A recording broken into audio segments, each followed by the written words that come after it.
and welcome to a new edition of Gerety Talks. Today we are going to chat about Indian creativity with our four guests. Bindu Menon, CEO at PointBlank Advertising. Lulu Raghavan, Vice President APAC at Landor. Binaifer Dulani, founding partner and creative at Talented. And Ayesha Ghosh, MD at Wieden and Kennedy, India. Welcome and thank you very much for joining us today. So let's start by introducing yourselves and tell us a little bit more about your roles and companies. Ayesha, would you like to start? Yes, sure. Hi, everyone. Thanks for inviting me, first and foremost, and glad to be here. So quickly about myself, I'm Ayesha. I am at Wieden and Kennedy, India, and I've been here since the middle of July of 2022. Prior to which I was CEO at Taproot. I've been at Contract and Gray before that. So largely my pattern has been agencies where which has a very vibrant creative culture and where creative kind of is not subservient to anything else. So everything's in the service of creativity. And the kind of work that we do, and therefore these organizations have typically been pretty compact by design. And that's also because my personal style of working, I prefer to be in the thick of work rather than being, shut away in a cabin, looking at P&L, being administrative. That's never been my strength, fortunately or unfortunately. But what I like doing is being right in the thick of work, and that's what I do well, and that's what most of these agencies that I've worked at have been about. So yeah, so very briefly, that's me. Bindu, would you like to go on? Hi, my name is Bindu. I am the founder of PointBlank, which is a specialized healthcare advertising and communications agency. We work exclusively in the healthcare domain, so we work with pharmaceuticals, we work with FMCG healthcare, we work with hospitals, doctors, funding organizations like Bill and Melinda Gates Foundation to create, health awareness. We work on healthcare brands. So it's a niche kind of agency, and the work we do is a little. It has a lot of creativity, but also it is scientific and medical in nature. Our customers are very informed. Many of them are doctors, specialists. So it's a little different from the typical ad agency. It's a lot more challenging for us, but it's fun too. Yeah. Binaifer, would you like to go on? Yes. First off, it's an honor to be in such great company. I absolutely love this platform that Gerety has created. But yeah, I'm Binaifer Dulani. I'm a founding partner at Talented. Talented, of course, is an independent creative agency. We started about 3 years ago. This is our third year with a strong belief that the world doesn't need another creative agency. What it really needs is a reimagination of the agency experience. And to that effect, we wanted to lose a lot of the standard agency baggage. I think I resonate a lot with what Aisha and Bindu said before me. One of our core mottos is to do great work and get great sleep, and ensuring a culture where everyone has the equal opportunity to succeed. And that starts with it starts with a lot of radical but really really simple policies. In our part of the world, you don't have too many structures that create equity across the floor. One of the rare things about Talented is it's one of the few creative agencies that is upwards of 20% employee owned, and delivers on fair credit policies, and really small things in terms of how we ensure that talent is the biggest currency that we can bring to the table, and everything that we do to create equity for talent sort of flows into what we can bring to the table for our clients. Yeah. Lulu, your turn. Hello, everyone. Some familiar faces and nice to meet the others. I'm Lulu. I'm a brand strategist and namer at heart. Started out in San Francisco with Landor 23 years ago. And I've traveled the world from San Francisco to New York to London, and then set up Landor here 15 years ago. And today I'm the vice president of APAC, so work across 5 markets in Asia. We strongly believe in the power of brand and design to transform businesses. And so I've been an evangelist for brand. We also are different from an agency in the sense that we're much more of a consultancy and a trusted advisor to clients on how they can increase the intangible value of this very powerful asset that they have to create value. And so brand, design, creativity all plays a role. And like the wonderful women on this panel, I too love to stay close to the work and not far away from it. And I really thrive in creative cultures, which Landor is, which is why I've built my career here. Looking forward to all the wonderful things we're going to talk about today. And thank you for having me. So let's kick off with an easy question. What are today the biggest challenges you face in your roles, and more generally, the challenges the advertising industry faces? Bindu, you mentioned something about challenges. Would you like to start? Sure. For me, the biggest challenge is talent. Finding the right talent, people who understand the business, who are able to engage, and who understand not only understand creativity, but understand Lulu was saying, business challenges, and be a solution provider. I'm looking for those kind of people, and I'm really finding it difficult to find the right kind of talent and retain them at this point in time. I think that is primarily what comes to my mind at this point. So yeah. I don't mind jumping in, Lucia. I think if we think about our clients, the CMOs mostly, right? Their own credibility is being questioned. They are having an existential moment where the value of marketing in companies is being questioned. Now, when that happens, the CMOs themselves and the agencies that they use all come under the scanner. And so the biggest challenge is delivering value, having a growth mindset where advertising, brand, design is not for the sake of it, not just for creativity, but creativity in the pursuit of business challenges and delivering value and growth. So that would be a huge challenge that I see. A lot of companies are addressing it in many different ways, but it's certainly one where we all need to work harder to make sure that our functions are seen as key contributors of the growth of the business. Yeah, just to add to that, I feel like another thing that's possibly linked in the ecosystem, right, is the fact that a lot of agencies do end up getting, and this is because of what Lulu just mentioned. When you have the CMOs going through an existential challenge, a lot of agencies also get stuck in a loop of over negotiated costs and very elaborate scopes of work, and scopes of work that are not viable. We are perhaps an industry that is the most creative, and we are sort of defining the future of video and tech and whatnot, but we perhaps have the most conservative and the most unimaginative business models.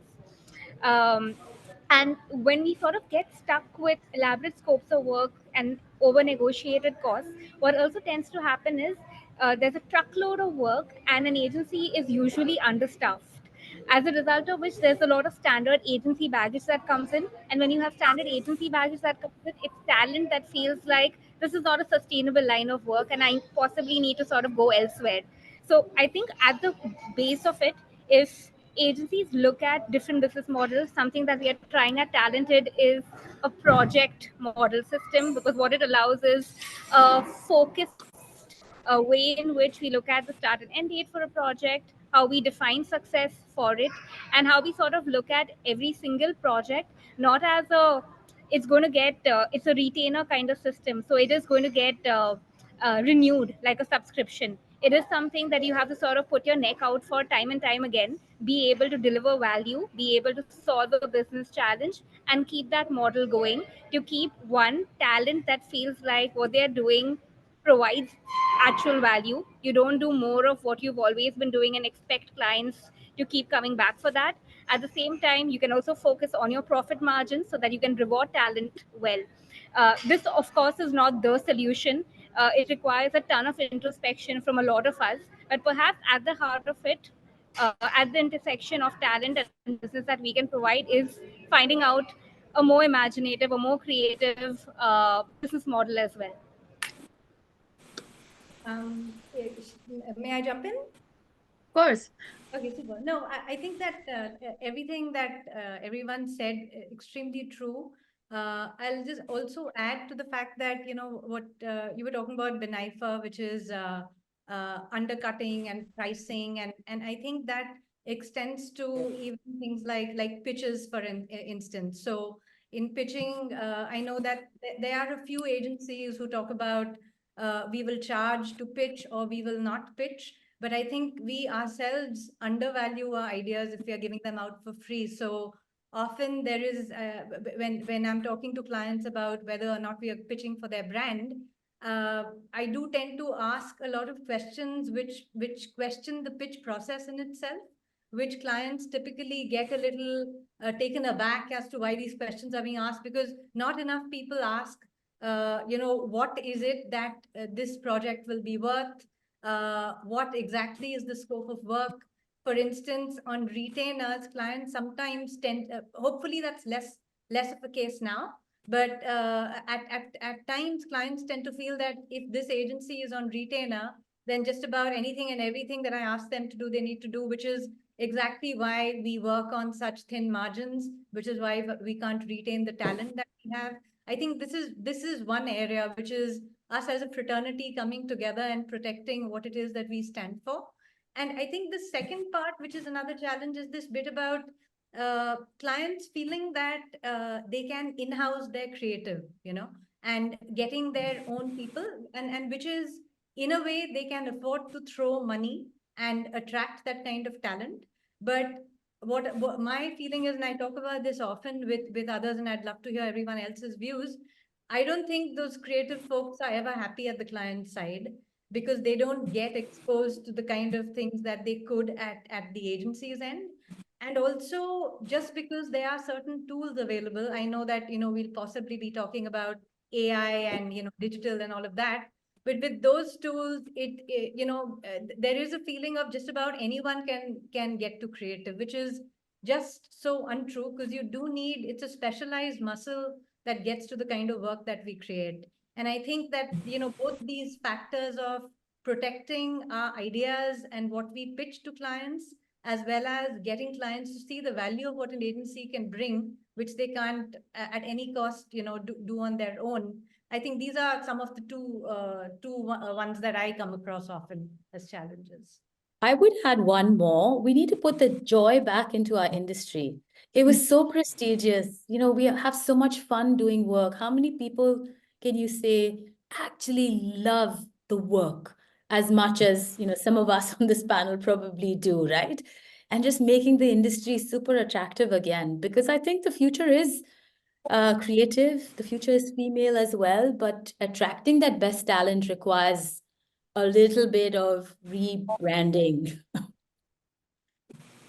Uh, just to add to what Ayesha said, you know, she talked of the pitch process, and if you look at the other big service provider today, the IT industry, they have set a lot of rules, and they have protected themselves from such things, you know. So whereas because our industry is older and there has been a traditional way of delivering our service, it has become difficult for us to now renegotiate the terms or talk about new ways of working, talk about the time spent on giving ideas away for free just to prove that you can deliver what you promise. All these conversations, you know, they're becoming difficult because there is a traditional model, and there are always people to follow that, and it becomes difficult to start these new things, new processes, new conversations. If we come together, and there are more discussions on this, and we all follow the same kind of rules, and we have a set of rules for pitching or for any other ways of getting new business, then we can really make it work. I resonate with that so much. I think every agency starts a cycle with, you know, a culture of freebies is great, because if you give out a few freebies, It's going to show the clients our tenacity, our resilience, our creative thinking, and over time, that is going to let us price ourselves better. And what tends to happen is the freebies become the norm and they become the culture. And then slowly you've created this monster and now you have no way out. Yeah. Something that Talented's co-founder PG says, and I feel that that's an interesting way to look at things. He says, great creative work is a shortcut to premiumization. So the moment an agency's reel can look great, and you just keep producing brave work, and you have CMOs realizing that whatever they are in it for, it could be fame, it could be putting their name out there and being part of really brave work. If it could feel like partnering with you is the best way to do that, premiumization is the shortcut. So in so many ways, the answer is always creativity. It's nothing as challenging as that is. It comes with its own set of challenges, but the answer ends up always being creativity. So Ayesha, you mentioned it, so let's jump directly into AI. So I would like to know how much your work has changed with the introduction of new technologies and especially AI. Are you using it a lot? Do you like it? Are you afraid of it? What's your take on this?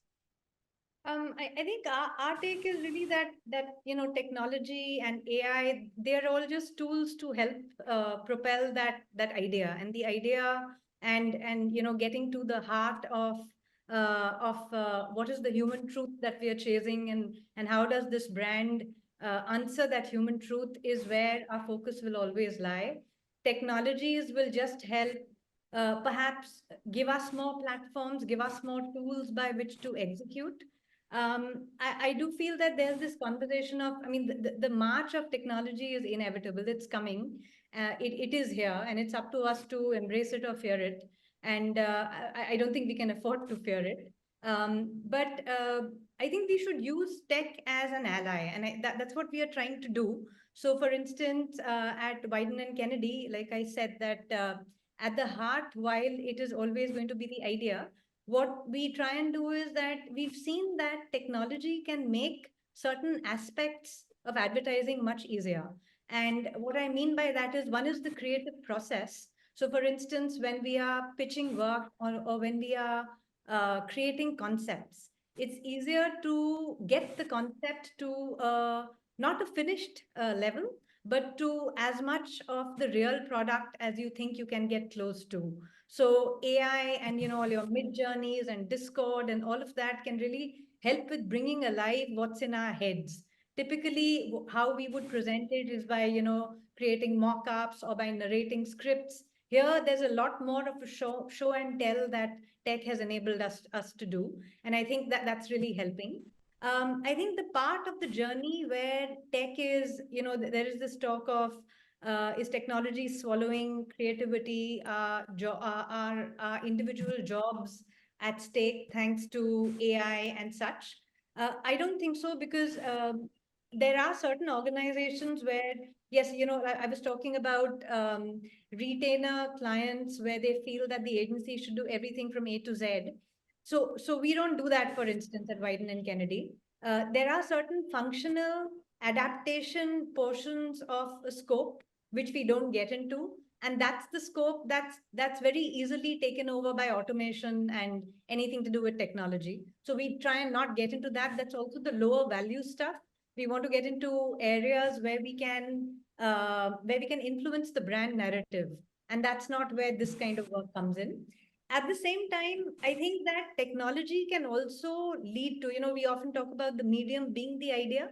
So we see that these platforms are also could be the starting points of ideas that wouldn't have existed without the existence of these technologies. So we often, while we try not to think tech out, we try to always think consumer out, and therefore idea, and how do we get into culture. That's always at the heart of it. But what we are trying and doing is to get our technology folks at the heart of the ideation, at the heart of the brief, so that we get the benefit of the way their brain muscle works that ours don't. So we're trying to get all of that together. I think some of the brands that we worked for example, like if you go back to Indigo, which is a brand that Wieden and Kennedy kind of created from scratch, it was always the motto for Indigo was utilize all surface areas possible. It was not about, this is the medium, this is what we get behind, but each and every surface area. And that's where technology can come in and kind of bring that alive even further. And similarly, I mean, that's pretty much what we've been doing. And I know I took a long time to answer that, but I hope I have in some way. I can jump in next. For us at WPP, Landor is part of WPP. It's man and machine, woman and machine. It's that collaboration which really gets the best use of AI. And at Landor, we have a 4D process: discovery, definition, designing, and deployment.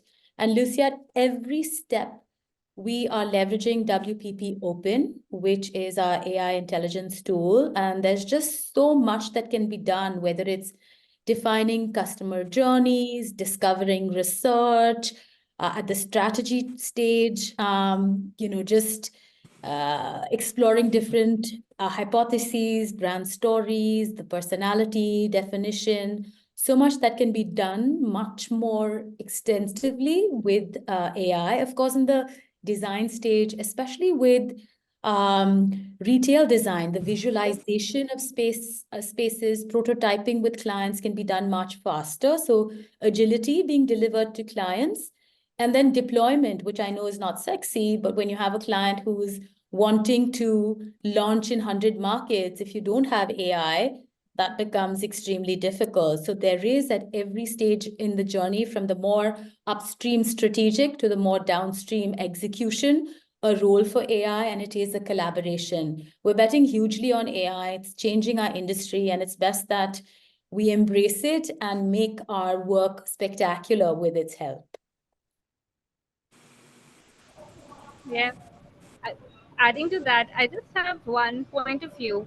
We are betting on AI as well. I think a big part of our floor and a lot of the bland creative work gets assigned to AI, and it sort of helps uh, creative folks focus on deep creativity, because there is no substitute, like my colleague Varun often says, to human intelligence. But I do feel like there is a lot of, we can't deny the elephant in the room, which is there is a lot of mediocre work that's produced by agencies as well. And AI is likely to replace a lot of that. So it is, and it is most certainly a dangerous threat out there for a lot of the very mundane kind of work that we see churned out day in and day out, because AI can sort of come and sweep in. And over time, I think that will feel like an expense that's just not justified. So there is a big part of the creative agency ecosystem that possibly has to wake up and realize that there is a different kind of creativity and a true commitment to brave work. Brave in itself is a very is a weird word to use in our business, but there needs to be a commitment to deep creativity, especially with the rise of AI. But I feel overall what's going to happen is survival of the fittest, with this sort of coming in as well. And agencies that are committed to true creativity are likely to come out strong. Yeah, see, I have a different perspective here. I think it is different at some places. See, when it comes to healthcare, AI has been leading a lot of change. Now if you look at a country like India, the challenges are so many. Access is a problem. Even understanding awareness is a problem, and understand. So data-driven insights that we get today were not available earlier. So all when it comes to creativity, getting the right insight, understanding the patient journey, or understanding what you call customer journey, and putting that insight in front of us in a very accurate manner without spending a lot of time is something that AI can do very well, very beautifully, and that really gives a good start to our entire creative process. When you look at what AI can do for us, I look at it as something that can really process large volumes of data and give us insights very quickly, and make sure that our creativity has a very very good strong base on which we can build the entire campaign or the idea or the narrative or the story, whatever it is. And talking about Indian creativity, how would you define it? Do you think there is something particular at it that it makes it immediately recognizable? I don't think so. I think that that because we are such a heterogeneous population, and there are so many of us, and we've heard the story of the diversity within India, that it's impossible to or it has so far been the way to get to that mass, and especially if you're talking mass brands, then the lowest common denominator is what kind of dictates what gets spoken. So if there is a common thread at all, then it's that the advertising or the communication needs to be simple. It needs to be on the nose. It needs to be loud. I think as a culture, we also are we are emotional. We have certain values. Going back to family ties and how we depend on each other as a community. So, if at all, I would say that emotional please or emotional appeal, works very well. But that apart, I don't think, like, for example, if, I don't know what the rest of you think, but we often talk about the Thai school of creativity, and it is a certain sort. I don't think we have that here. And I think it's good to not have a signature style because because we ought to be subservient to the brand, the category, the consumer, and let that dictate what emerges, as opposed to this is one school of creativity which we all need to get behind. That's my view. I would agree. The only thing I would say is from a pure design perspective, I think there is an emerging, recognizable design. I wouldn't pin it down, but compared to, a Scandinavian, which is much more minimalistic, or of a particular genre. I mean, you look at some of the brands from India that have done well globally, even fashion designers, jewelry brands, apparel brands, home wear brands, right? There's a certain vividness, a certain energy, a certain boldness, a certain joy, and certain cultural nuances that are picked up, intricacy of pattern, etc., which I think if more Indian brands become global, that aesthetic might be developed a lot more. So I agree completely with Ayesha on that creativity, but I do think there is a particular kind of design that's emerging. It's not fully established, but could be in the future. My mind actually went to a different place when I heard the question first, but then Aisha's answer sort of, I see myself by the end of her speaking more in agreement with what you said. Yeah, it's true. We don't, because diversity is at its diverse best in India, you don't have one kind of sarcasm that is the only kind of humor that we do. We have in a country where the language and the dialect changes every few kilometers, you see different kinds of humor, different forms of humor sort of emerge. But I do feel that if anyone's building in India, you're sort of building for the world, primarily because of our sheer size. And the other part is that Indian problems are so complex. Anything that you come up with over here becomes a natural stress test for the world. But having said that, like Lulu mentioned, that there is a different aesthetic.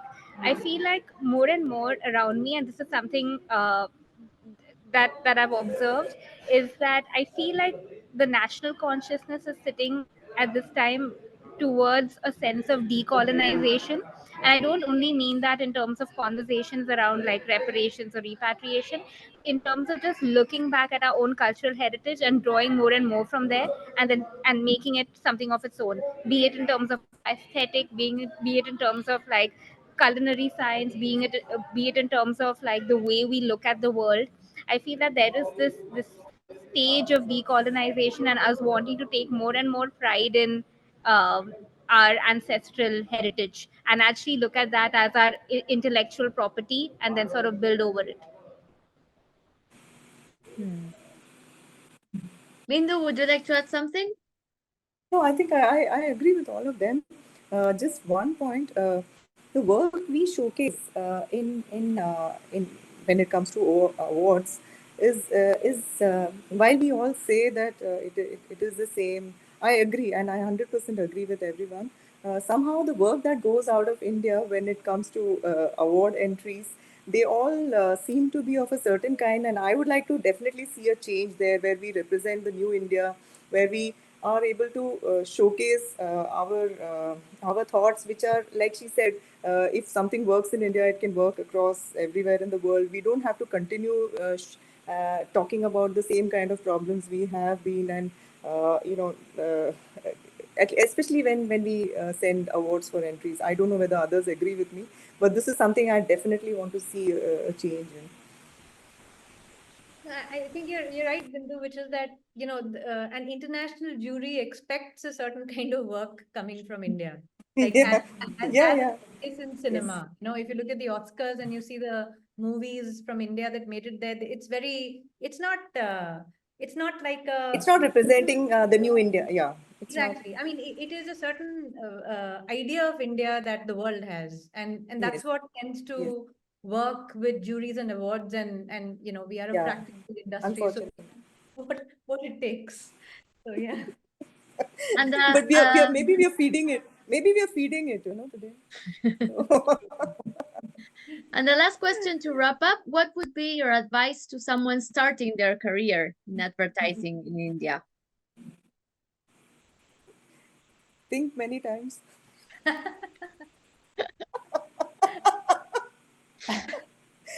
I think there's so much I would also. opportunity. Sorry, go ahead, Bindu. I'd also maybe recommend a few tests coming from healthcare. So I would say, yeah, go on. Lucia, Sorry. that is an opportunity to be a big fish in a small pond. So someone who's brimming with energy, with ideas, they should enter this industry with a huge passion and burning desire to make a difference with their creativity, with their talent. I think that hunger, that enthusiasm, the love for the work and drive to make a difference can really bring fresh blood, fresh talent into our industry, and that's going to make a huge change. So joy for the work itself, the love for advertising and brands, and hunger to make a difference I think those are the kinds of people we need. I'd also add that because advertising is such an area where the client and their uncle have an opinion. It's a free for all. That I think it's important to start to think of this as a specialization where we need to be the experts. And if you don't start that young and you start getting swayed by, because this is an area of subjectivity after all, but what informs that subjectivity, and how can a young person who gets into this business try and tune themselves to the world of the consumer, so that you become an expert in something and you can represent something well. How do you do that? Otherwise, like I said, the client and the uncle will have an opinion, and you'll have to go with that. I'm sure all of us have been in meetings where the wife of a client or a family member of a client has sometimes shown up and has had an opinion, and then you don't know how to counter it because it's just so off. But yeah, I would say that you better love this business, and you better find your edge in it by cultivating that expertise that's so important. Yeah. No, advertising for me has been a transformational life experience. I feel it teaches you to know your voice. It teaches you to fight for your voice and stand by it. And then it gives you this massive platform to shape narratives. It's a once in a lifetime kind of opportunity to find your feet in this industry. So, like anyone who comes in should come in with knowing that is the bigger picture. Absolutely. Ayesha, I completely agree with you in this thing that we appear like we are generalists, or at least we are viewed as generalists. It doesn't seem like a science. It is. It's an opinion. They think that anybody can have an opinion. and there is no differentiation. So as an industry, when it comes to any other industry, you take somebody say mobile telecommunications, or somebody who's in IT. They seem like experts, and once they say that this is how it should be done, that's it. Whereas when it comes to advertising, it's a free for all. And unless we show that there is expertise here, and there is a science behind what we say, or there is some kind of deep thought, and there is a process involved, and we know what we're talking about, and we stand by it, this is going to be difficult. So yeah, that's one thing that young people have to keep in mind, and develop that skill very early, develop a voice very early, and learn how to sell their ideas powerfully. And I know we've run out of time, but just Bindu, to what you said, I mean, I've often, I don't know if you guys have had this experience, but I've often had clients tell me that at pitches that your conviction and the energy and the chemistry of your team was just so strong that it just swayed us into your point of view, and that really matters. What, Binaifer, what you said about your voice and finding your voice and defending it. It's so if that works, then it's magic, and it's just wonderful. Great. Thank you so much for your time and your insights and your thoughts on creativity in general and Indian advertising. I hope to wish you the best of luck with all the projects that you carry on this year. Thank you so much, Lucia. Thank you. Thank you.